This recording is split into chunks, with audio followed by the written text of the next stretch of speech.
Hi everyone, to start with, my name is Florian. As you can hear, I'm from France.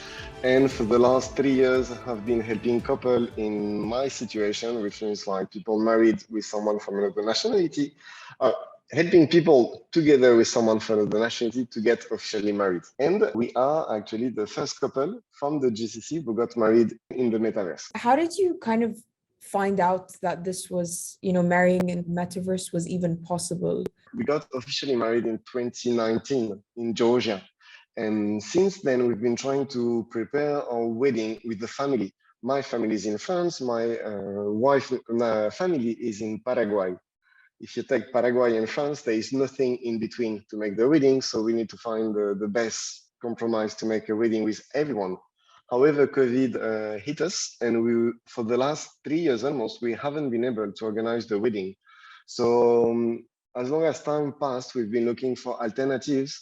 What can we do to don't keep postponing and postponing and postponing? And we started investigating how we can actually get kind of events online where people can still interact together, like discuss one by one. And it's not just a Zoom, which is 2D kind of thing, where like one person talk and nobody else can talk at the same time. So we've been investigating what was possible.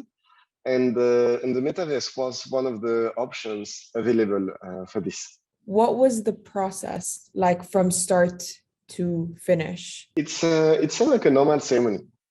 First, you need the couple time to discuss what do you want exactly.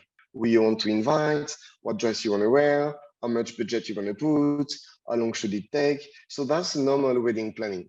We had this part, and when we had this part, we had to add on the top of it the technological part, which is like, should we use the virtual reality headsets like the Oculus, or should we just use a laptop?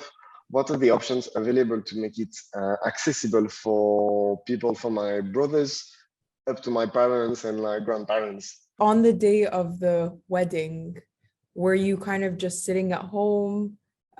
Like, what were you doing while like this was happening? We took the challenge to the next level because it was supposed to be a normal wedding. So we had a normal wedding at the same time. We had celebrants, we had friends, we had the setup, we had the flowers, we had the photographers. And at the same time, we wanted to connect both events, the one happening in the real life and the one happening in the Metaverse. So we're walking down the LA, and where we sat in front of the celebrants, we also had our laptop. And on the laptop, we had our team training, with all the people that was actually doing the same and waiting for us to come at the same times. And on the side, we also had Zoom recording. So we try to combine the three of them, the Zoom for whoever cannot understand the Metaverse for people who wanted to join in the event, and the live ceremony. So as you can imagine, it's like connecting 3 events at the same time was really tricky. Aside from the technological part of it, what are kind of the major differences between, a traditional ceremony and then the Metaverse? Metaverse is still a very early technology.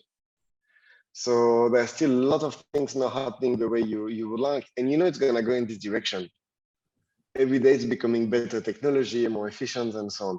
But you still have this technological barrier, making it slightly difficult to connect the way you would do in real life.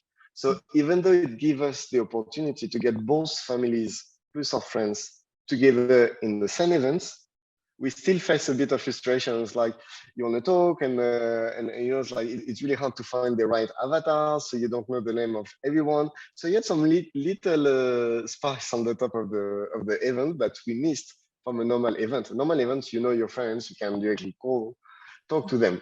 And the Metaverse is slightly more difficult because you need to know the avatars, the name, make sure that all the system is working smoothly. And what were some difficulties that you faced? What were some challenges that you had to kind of deal with? The heat in the vibe, because we were sitting outside while doing the ceremony. It was super humid. So laptop starting like shaking because of the humidity. We're like all like sweating like incredibly at the events. And on the same side, we're trying to move the laptop, and we had to go back inside at some point for the laptop to make sure that we could finish the digital event also. And we had party crashes also. So we had a lot of people that tried to sneak in the events. And we try to keep the event secret as much as possible, but some people managed to reach our team and got, I don't know how they got it, because we mentioned that we should not give the location, but some people managed to find the location and actually crash the party. So we had a guy riding a dragon that came on the ceremony. We had like very funny avatars that pop up at the last moment. So we had like some party crashers that came at the last moment on the ceremony. What are your thoughts based off of your experience in the metaverse? And do you think that this is something that will eventually take over loads of events and things like that? Or do you think it's just something that's going to stay on the side as it is now? So to be completely transparent, we fundraise money to take this experience to the next level, the wedding experience. What we want to be able to develop now is the connection of the real wedding to the metaverse events, not to have two events, but to have one only. So what we see in the future, what we started investing into is like, you have the VR headsets and you will see live the events while attending with the other people in the metaverse. But what we want, it's like, imagine that you have the headset and you watch the ceremony live, and the ceremony is 3D ceremony, right?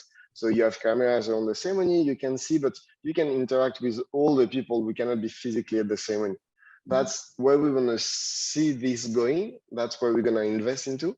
And I strongly believe in a few years from now, it will be really nice alternatives. Like your family cannot come, they can still attend and be part of the events.